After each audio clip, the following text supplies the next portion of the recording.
स्थित समस्त सम्मानित महान भाव, राष्ट्रीय जनमंच की ओर से आप सभी का अभिनंदन और स्वागत। राष्ट्रीय जनमंच का निर्माण क्यों किया गया? सबसे पहली बात तो यह है, आज आपने देखा कि राजनीति में अपराधीकरण, भ्रष्टाचार, जातिवाद, गुंडाराज, ये स्थितियां पैदा हो गई थी और कमजोर व्यक्ति की कोई नहीं सुनता था। इसलिए ये पहली ऐसी राजनीतिक पार्टी बनाई गई जिसमें कई प्रांतों के लोग शामिल हैं। और सबसे बड़ी बात इस पार्टी की विशेषता ये है कि जितनी भी राजनीतिक पार्टियां या दल हैं वो सब शहरों से, एसी से और बड़े बड़े भवनों से संबंधित हैं। केवल ये पहली पार्टी है जो कि गांव से, गली से, खेतों से, खलिहानों से संबंधित आपके गांव से बनाई गई है। और भारत निर्वाचन आयोग से, नई दिल्ली से इसको पंजीकृत कराया गया।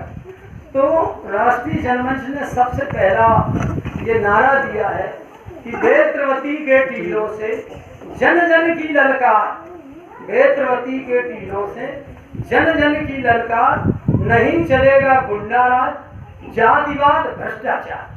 इन तीन के बिल्कुल विपरीत राष्ट्रीय जनमंच है।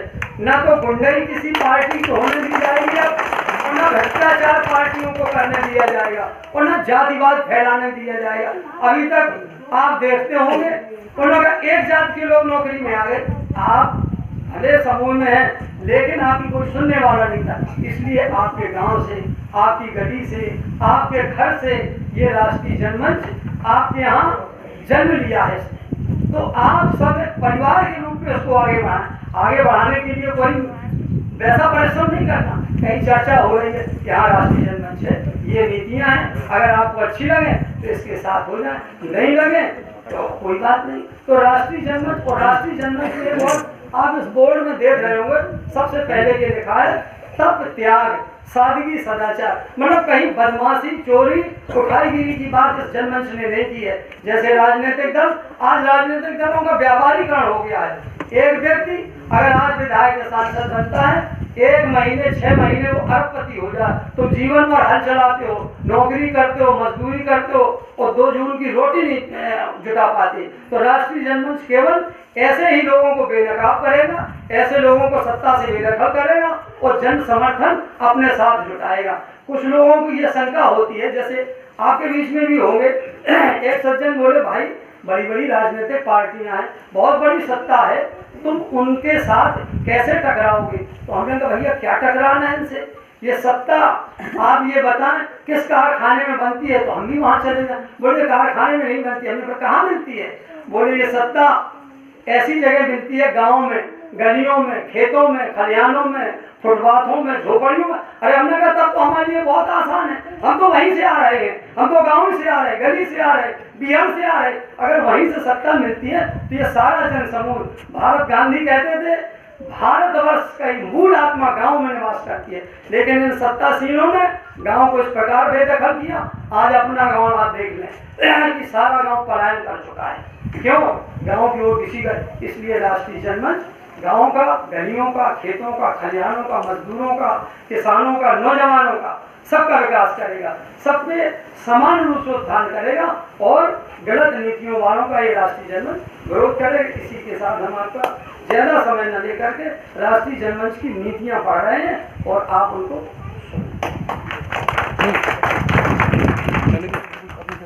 हेलो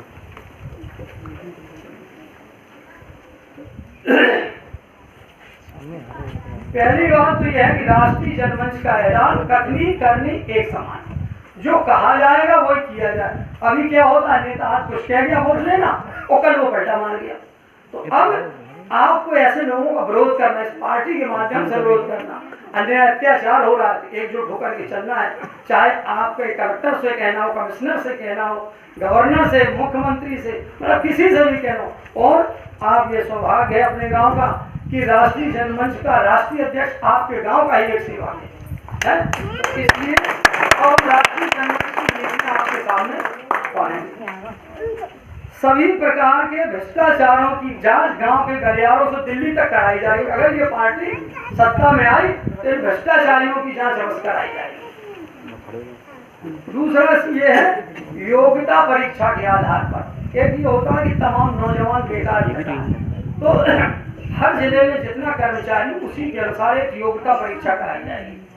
और जितने जैसे किसी गांव में 10,000 कर्मचारी किसी उसमें जिले में लगा है तो 10,000 व्यक्तियों को बच्चों की नियुक्ति की जाएगी और प्रत्येक व्यक्ति को एक माह नौकरी दी जाएगी उस विभाग में और संबंधित विभाग के कर्मचारी अधिकारी बाबू को अवकाश दिया जाएगा एक माह और उसको कम से कम न्यूनतम 18,000 रुपया वेतन दिया। बड़ी बड़ी संस्थाओं में बड़े बड़े कॉलेज वालों के पास 50% कमीशन पे किसी कमीशन पे तो ये नहीं समाप्त होगी, उससे गांव का विकास अच्छा होगा। सांसदों और विधायकों की पेंशन भी बंद की जाएगी। आज के अगर कोई सांसद या विधायक पहले ये था 5 वर्ष में, अब अगर वो विधानसभा लोकसभा में प्रवेश कर गया उसको पेंशन मिल गई और थोड़ी बहुत भी मिलती 50-50 हजार पेंशन जीवन पर्यंत वो मौज कर रहे, तुम ऐसे ही हल जोतते तो इनकी पेंशन समाप्त की जाएगी। अब प्रश्न ये है फिर उससे आप क्या करेंगे? तो अगला बिंदु है उससे किसानों को कर्ज मुक्त किया जाए। जो अरबों रुपया पेंशन में खा रहे हैं तो जो हमारा किसान कर्जदार है उसको हम कर्ज मुक्त करेंगे,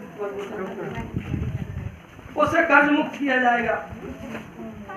अब एक व्यवस्था और है, आप परिश्रम के बाद मुश्किल से 2 जून की रोटी खा पाते हैं। अधिकारी और नेता देखो विधानसभा में आप जाइए 2 रुपए का रसगुल्ला बिकता हो, तुम कह रहे हो वो सब खा रहे, करोड़ों अरबों रुपया ये खाए जा रहे हैं दीमक की तरह अधिकारी और नेता। इनके लिए व्यवस्था होगी कि जैसे आप खेत में जाते काम करने अपनी रोटी बांध ले जाते या खाना इसी प्रकार ये सब टिफिन लेकर के आएंगे। राष्ट्रीय जनमंच की सरकार बनती है, ये मुफ्तखोरी बंद करेंगे इनकी।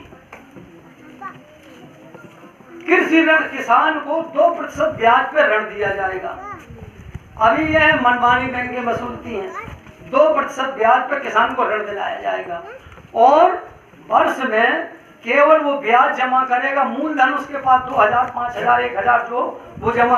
अभी क्या होता है, 1 साल आपने ब्याज नहीं दिया, ब्याज पे ब्याज, ब्याज पे ब्याज, 3 लाख का 13 लाख करती है ये बैंकें। मतलब ये तो साहूकारों से ज्यादा शोषण कर रही। इंदिरा जी ने जो बैंकों को तोड़ा था इसलिए कि आम गरीब आदमी को सुविधा मिलेगी, लेकिन उसके बदले हुआ क्या कि गरीब आदमी का सबसे ज्यादा शोषण हो रहा। कोई फैक्ट्री वाला उद्योगपति बंद किया कभी बैंकों ने? किसान का कभी उसका ट्रैक्टर ले जाएंगे, फिर उसकी मशीन ले जाएंगे, फिर उसकी जमीन को रख करेंगे, नाना प्रकार के उत्पीड़न और ये शोषण कर रहे हैं। ये सब इनकी बंद आपका रबी फसल का पूरा बीमा और उस बीमा को सरकारी भुगतान करेगी आपका। ये किसान के लिए सुविधा की है। प्रत्येक अधिकारी कर्मचारी अपनी वेशभूषा में रहेगा। अब टिपटॉप वाली व्यवस्था खत्म हो जाएगी। कर्मचारी और अधिकारी की जो जीवन पर्यंत नौकरी करता है उसकी पेंशन तुमने बंद कर दी और विधायकों की चालू कर दी। इनकी बंद होगी, कर्मचारी अधिकारी की पेंशन चालू होगी। राष्ट्रीय जनमंच का उदय होगा। समान कार्य के लिए समान वेतन की नीति भी है राष्ट्रीय जनमंच। इसके तहत जैसे होमगार्ड है उससे जरूरत से ज्यादा काम दिया जाता है लेकिन वेतन सबसे कम। शिक्षा में अध्यापक के बराबर पढ़ाता है लेकिन वेतन सबसे कम। तो इन दोनों को समान कार्य समान वेतन के आधार पर इनका भी कुछ किया जाएगा। 8 घंटे से अधिक किसी से काम नहीं लेने दिया जाएगा। अभी फैक्ट्रियों में जो लोग काम करते हैं उनसे पूछिए 12-12 घंटे उनसे काम कराया जाता है। वो प्रथा बंद की जाएगी। 8 घंटे से ज्यादा आप काम किसी से ले नहीं सकते और 1 माह की उसको छुट्टी देना पड़ेगी। राष्ट्रव्यापी शिक्षा नीति बनेगी। सभी पुस्तकें राज्य की प्रकाशन की होंगी। अब इतनी महंगी पुस्तकें हैं कि आप खरीद नहीं सकते। मनमानी लूट है शिक्षा में। एक बच्चा अगर प्राइमरी में आप कहीं उड़ई में पढ़ाने जाओ तो किसी की 2,000 फीस, किसी की 4,000 फीस और मास्टर को दे रहा है 500 रुपये। तो इन सब के लिए नियंत्रण होगा, शिक्षा नीति बनेगी। वर्ष में तमाम बच्चे जो परीक्षाएं देने जाते हैं हर बार किराया भाड़ा लगता है तो केवल वर्ष में उनसे 250 रुपया शुल्क दे करके उस वर्ष की वो सारी परीक्षाएं देंगे, किसी भी विभाग की हो, किसी भी स्तर की हो।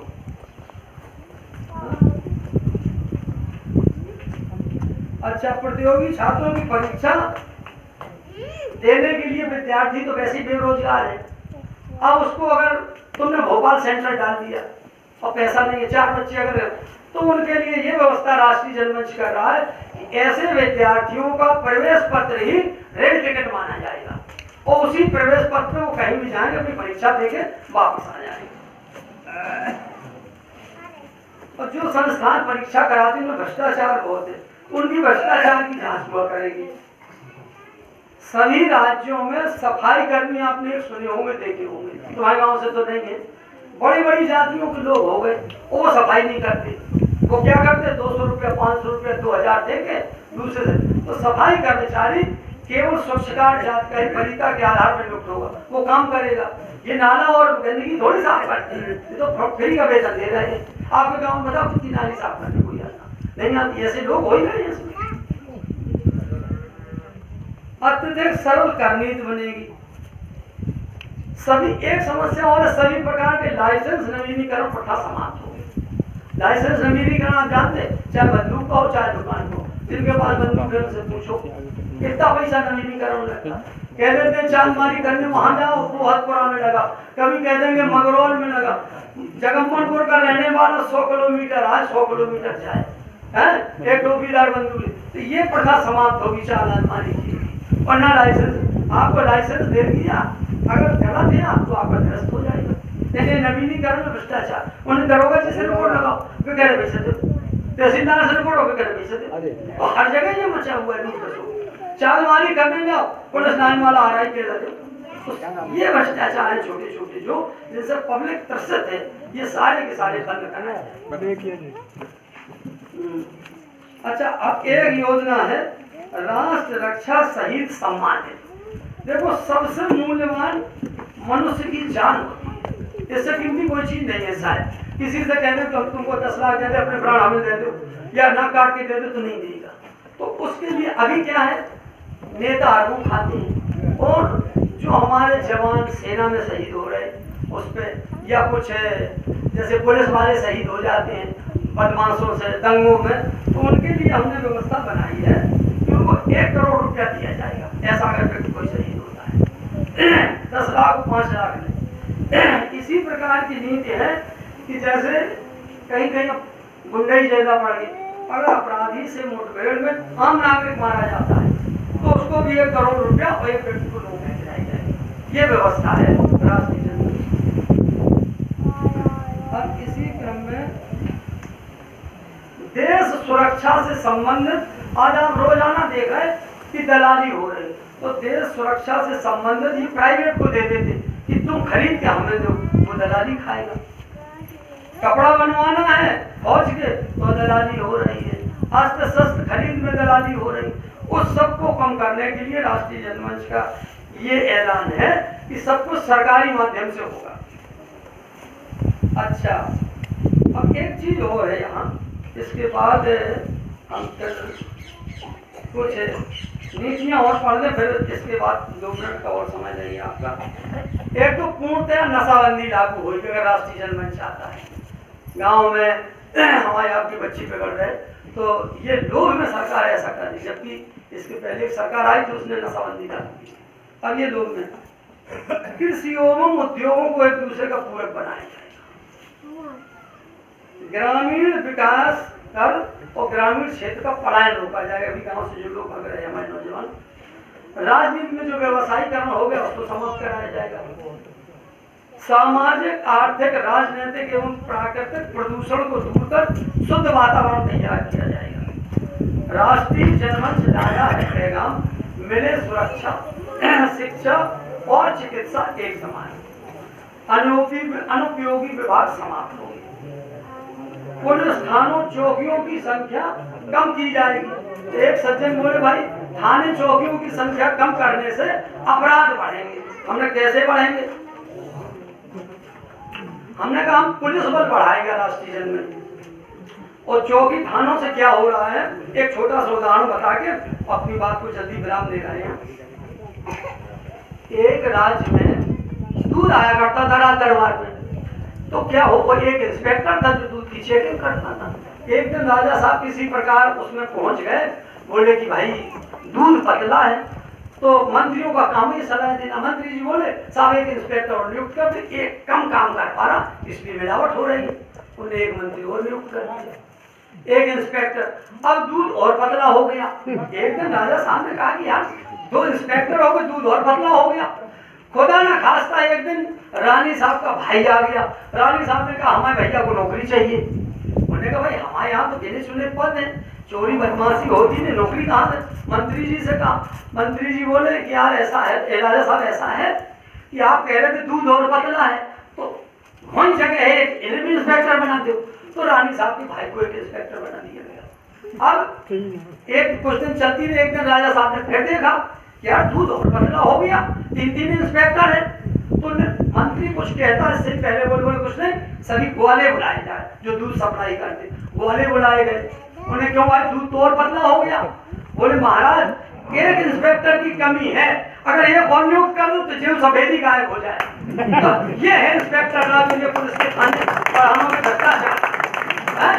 तो इसलिए इनसे भ्रष्टाचार नहीं रोकेगा, बल्कि बढ़ रहा है भ्रष्टाचार इनसे। तो इसलिए हमने निर्णय राष्ट्रीय जनगणना में इनकी संख्या बढ़ाई जाएगी, पुलिस बल बढ़ाया जाएगा। अच्छा, गांव की खुशहाली से ही भारत की खुशहाली होगी। इसी प्रकार से अब हमारे उत्तर प्रदेश में कम से कम 97,813 गांव है? तो पूरा उत्तर प्रदेश गांव में निवास कर रहा है। 1163 के लगभग अपने जिला जालौन में गांव है। कितने सुध लेते हैं आपके विधायक सांसद, कितने बार आते हैं?